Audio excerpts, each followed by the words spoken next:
He didn't clap his hands, Cheers, man. guys. I was waiting for him to clap his hands. Okay, thank you, Matt. Cheers, guys. Hey, how's it going? Hey, so what are you drinking? I got a Dogfish Head Super 8 palate cleanser. Oh, yeah. How about you there? Founders All Day IPA, the working man's brew. Absolutely. I've got the Victory Summer of Love. It's a good one. It's summer outside. It's Levy. So, how are we getting this party started? So, Nick, well, first off, welcome back to our second episode of So What Do You Drink Now here at the office. You assume they came back? That's true. That's true. Well, the funny thing is we probably only had 2 or 3 people watch the first episode, not counting everybody in this room. Not true. There was 13 watches on Facebook, on YouTube earlier today when I took my nap watching it. Okay. Confidence builders. Gotta love them. Real quick, for those of you who are new, so anybody who's not in that 13, our process here is that the 3 of us will be tasting 2 beers and 1 wine. Each of these fellas picked 1 beer without anybody else knowing about it. I picked 1 wine. These are all items that are stocked at the office coffee and wine bar here in Boiling Spring Lakes. And we will give an honest review of them. And I keep saying I'm not supposed to say because that annoys Ashley. Probably annoys Natalie too. It annoys us right now. Oh, okay. Just get on with it. Well, apparently I like to touch my luscious locks, So we're going to get started. And yeah, Nick's not supposed to look so cute, according to Ashley. Again, shades too. There we go. We're going to make a drinking game out of this. Every time I say you got to drink. I'm trying to, but you won't even let me open the beer yet. So we're going to go with Nick first to introduce his beer. And take it away, Nick. All right. Well, these guys are not going to believe this, but I've done something very special. Rob's going to kill me. Cherry Duchess? Yes. Yes! Hey, it's going to be a good night, guys. Everybody's always talking about knocking Nick, telling him, he's an IPA guy that's only drinks. What does he know about beer? Well, we're getting ready to find out because, you know what? I'm going to tell you, I'm anxious to see, because I have not had this yet, but I'm anxious to see if this has any of the balsamic that the normal regular Duchess has. I mean, I know it's got the cherry going on. I can't remember if I've had the Cherry Duchess yet. I'm very anxious to see. Product of Belgium, 6.8% alcohol. The Duchess is a cherry version of the Duchess. We keep saying Duchess. The Duchess de Bourgogne. De Bourgogne. Yeah, thank you. Cherry. How do you say that? Duchess de Bourgogne. Yeah.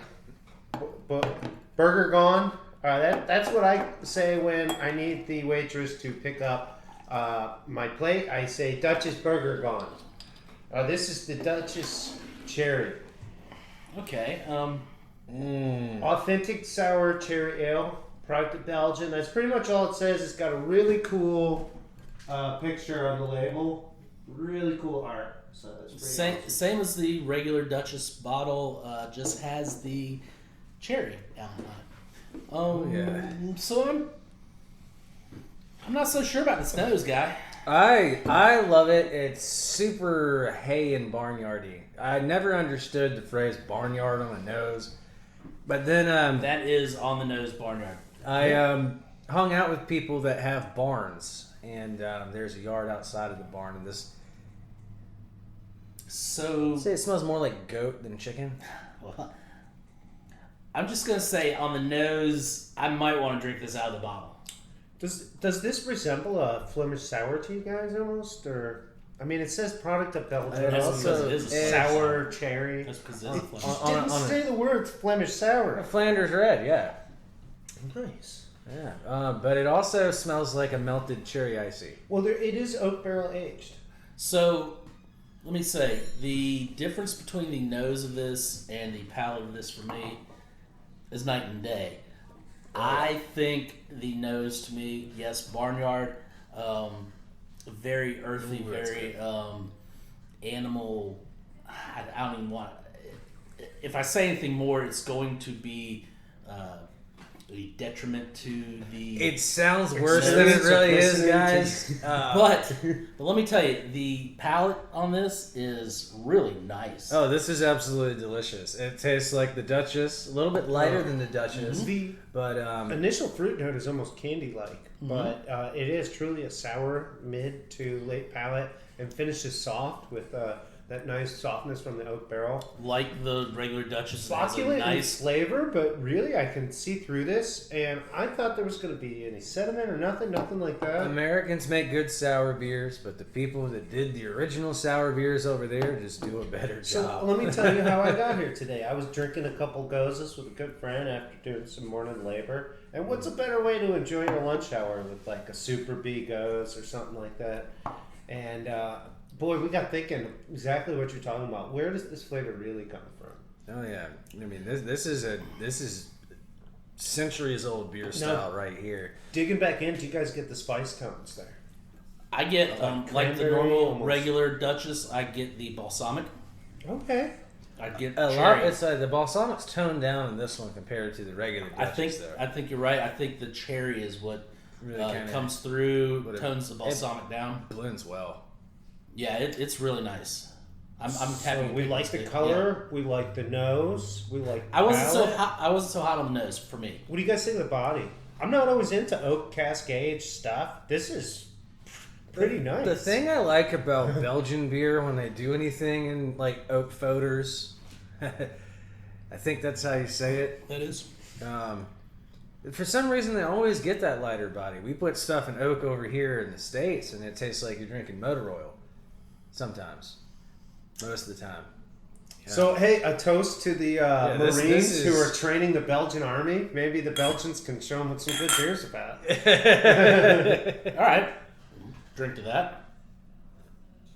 That is a ridiculously good beer. 6.8. It's got body. It doesn't go down like easy lemonade or nothing. And You that cannot sour taste note, the booze in this at all. gets you with perfect I don't- palate every time. I'm going to have more of those. I've been looking at them. So for- tell us the bad news, Rob. You have this in the shop. True. I have it in the shop. It is one of our more expensive beers. $7.50 a bottle. It's an import. It is a once a year selection, and it is good. If you like sour beers and you've never had either the straight up Duchess or this cherry Duchess, you are doing yourself a disservice if you do not grab one of them. That was fabulous. I'm glad you guys enjoyed that. I thought I was going on a limb. I was really glad I picked this beer for a couple of my friends. It had a picture of a lady. I knew it was going to pour red. I thought it might turn out to be a dud. It's really expensive, but actually it's worth it. We poured that in 3 pours, and I feel like, That is, man, that's Yeah, a I've good beer. That often- is a good beer. I have often told people that if they want to start getting into sours, take the leap with the big one, because this is Duchess, the original, is what a lot of American sours strive to be. Yeah, it is the standard. It is my personal favorite sour beer of all time, and few things come close. That was good. Good choice, Nick. Good choice. That so blew definitely me away. fruit the beer. Yeah. So now we're gonna have to be let down by Josh's selection, I'm sure. Ooh, sorry. Man, way to set the bar. Well,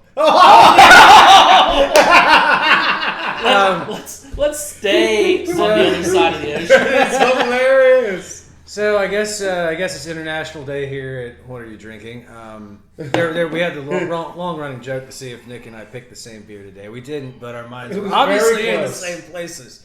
Because what I've got here is the Chimay. Here's Trappist. It's a Trappist beer brewed by Trappist monks in Belgium. So another Belgian beer. I guess we're just feeling the Belgians, summer's kicking in and all of that. I don't see a lot of people drinking this up here. Rob's got it. It's I've had it before, I've had it in the corked bottle. but it's been a long time since I've had it. Was that the red? The red is the I don't want to say it in a negative way. It is the lower end of the Chimays. They're They have the Chimay Blue, which is like yeah. up The there. Chimay Blue is like the cream of the crop Chimay, but You don't see that one out a whole lot. The price tag goes up what's with this every one? color change. Yeah, I think the Chimay Blue was... What's this one called? This is the Premier. Okay. So then you have like the Reserve and the Grand Reserve because you got the gold label and the blue label. I ordered a Chimay... I do have a spill cup if we want. Yeah. Flemish Reds and Yeah. Here, we'll just rinse a little bit. I ordered the Chimay Blue as a special order for using a customer. Chimay to wash our Duchess. This is this And regal, I think guys. the Chimay Blue ran... This is the richest I think I've ever felt in my life. The Chimay Blue ran Thank you. $225 for a 12-pack. What? For a 12-pack? Wow. I know I've opted for it. And those come in those larger bottles as well. Those are definitely celebrations. We used to break the Chimay out for like... in college, my buddy Fitch would do pizzas, you know, so he'd get in cash, he'd blow it Saturday morning, show up with like Chimay and all this incredible stuff. We'd pop corks for a couple hours, go out and play bocce, lose our minds. Usually end up on the roof. It was like workaholics before. Good old workaholics. Belgian beers. I was first introduced to Chimay over at Baldhead. The first head bartender. I like the brown, overwhelmingly Yeah. brown, but this is kind of cloudy, isn't it? It is. I gotta break out one of my tricks. I was showing Josh this earlier. I thought the fans might like this when we're talking about cloudy beer. We're gonna do a simple cloud test, and you can just see literally when we say cloudy in the beer. Look at that cloudiness. You can like see it. So, anyways, So I'm getting a lot of the same nose on this one. We've got. I'm not. I'm look- not getting the barnyard on it's this. amateur spectrometer, by the way, guys. I hope you like Yeah. that. It may be a touch of it, but not like the crazy yeast that we had. But you get that nice kind of. It's almost champagne-y with the way yeast for Chimay is. Call me ignorant. Maybe they use some. It's got a yeasty smell to it, though. I will say that. Yeah, but gold matches with the golden. It has that Belgian strong kind of Is this smell. is this a triple or double? I can't remember. I believe this is a double. I mean, it's got the classic. Once you get into the reserve and the grand reserve, that's when they become a triple. Doubles are darker in color. Triples tend to be that more blonde color. But it's got that classic Belgian. They use a specific kind of sugar over there, this crystallized like beet sugar, candy sugar, to add alcohol to the beer in fermentation. Get that on the nose, almost bubblegummy. But to keep the body of the beer light, so you can still drink it. Belgians like beer that you can have a couple of, even if they do put you on your bum after about 4 of them. Especially the triples. Again, I hope you're drinking it every time I say So, What are you guys drinking? Glad you brought it up. Oh man, that's a good beer. so every time I have a Belgian, whether it be a double or triple, a Trappist like this, I always get the heavy wheat. Which is hilarious because they don't even brew with wheat. Well, to me, it seems very bready. Well, it's got that bready, but it's the yeast.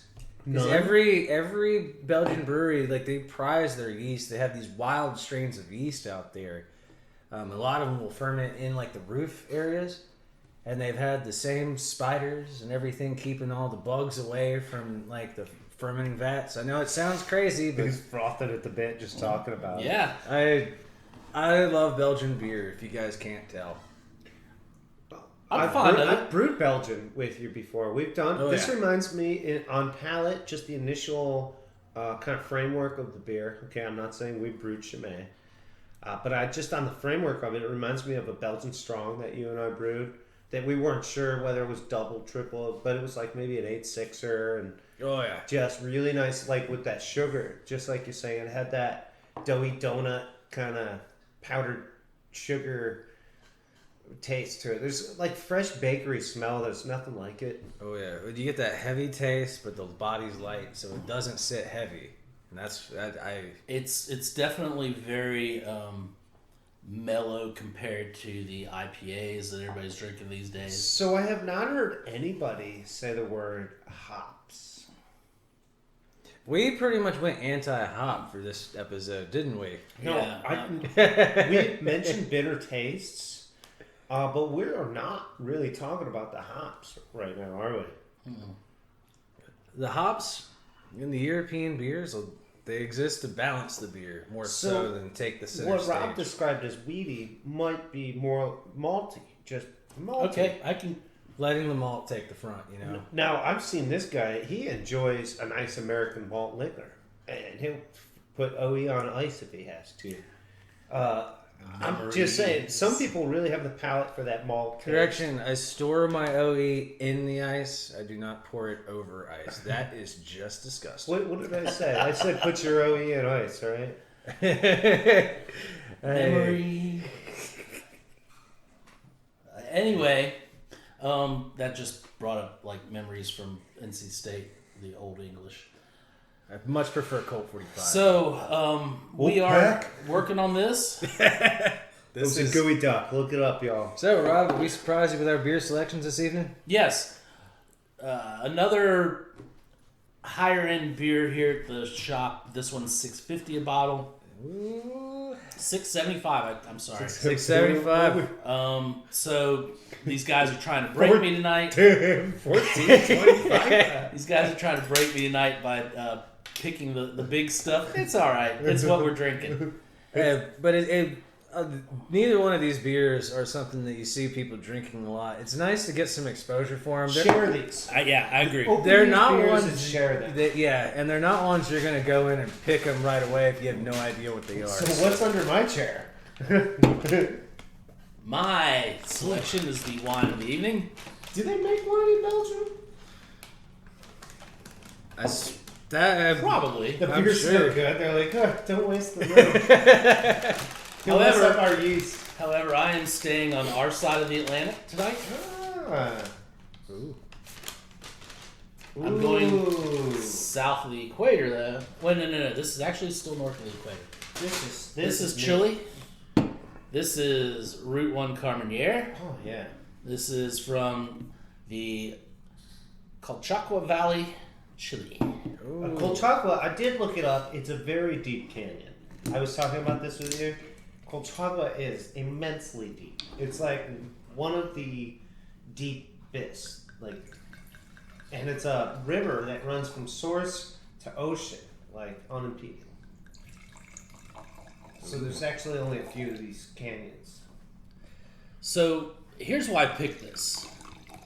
I've had some decent wines over the past few weeks. This is also very decent. I picked this though for the grape. I absolutely love the story of Carmenere. It's one of those underdog type stories. Yeah. So Carmenere was thought to be extinct from the phylloxera virus that rampaged through Europe. Well, when? History lesson. Back then. Back then. So, 1700s?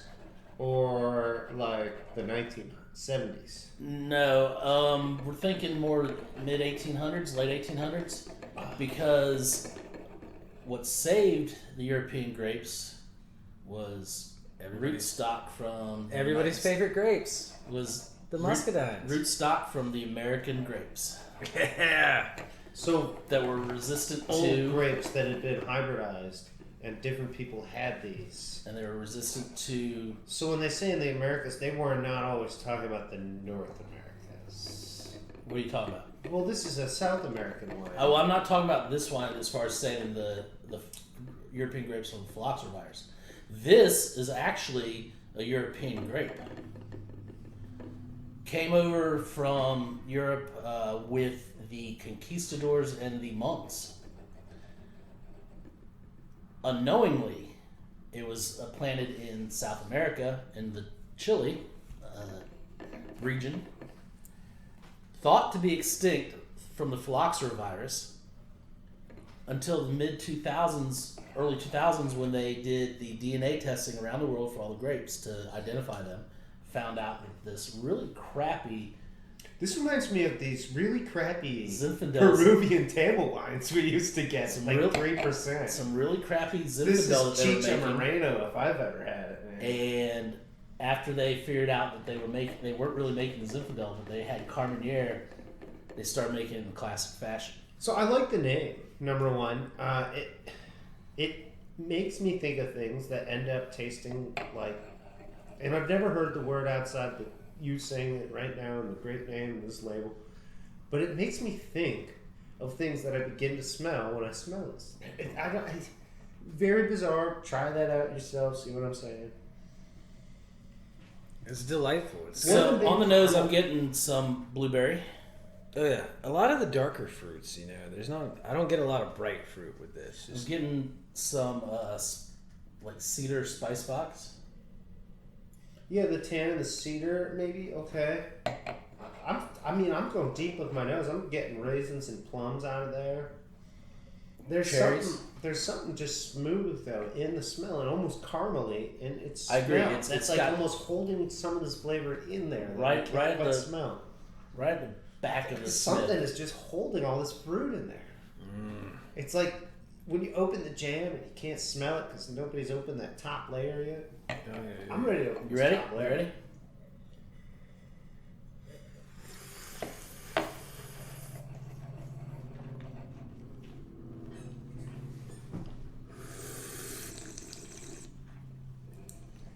You gotta get the. That's good. So the tannins, while there, are a little muted. Yeah, it's not like the longer you mouthfeel this, the more the tannins are going to hit. I feel like what hits you is the tannin of the wine. There's a lot of juice there. The tannins hit up front Yeah. and then fade. Then you get into the juice of the grape. Absolutely. And did anybody else pick any smokiness up? Oh yeah. Tail end, yeah, not Not like huge. No, like mellow, mellow. smoke, but like Not just like up top. not like we're Light looking of at smoke. get from the bourbon barrel aged stuff. Like, But- you know when you're like, was that a smokehouse we just drove by? Nah, someone just had a fire going. That kind of smell. Carmenere is one of those wines that I could probably sit by a little bonfire or something and It'd probably go Quaff great. all night Yeah, long. it'd probably go great. This, Pizarro and 100 Men took over Peru with this grape, so go figure. well, I don't know about the grape itself, but I'm gonna catch you up for that one. I've studied it for a long time in college. Please, I invite I believe your that was comments. smallpox, wasn't it? Small roll, Yeah. some trickery, and cunning, geographic cunning, which leads to the grape. Maybe part of the reason why they were so good with their geography was they were vine prospectors, That or is- diviners, and they were I will not say no to the more of this. they were Absolutely accustomed to keeping and traveling with livestock. so I'm eventually going to pick a bad wine, but not tonight because I like this. The tannins do have a Yeah. little. I'm not gonna say like heartburn. I'd like this with some food. Garçon. I want to drink this with bacon or pork belly.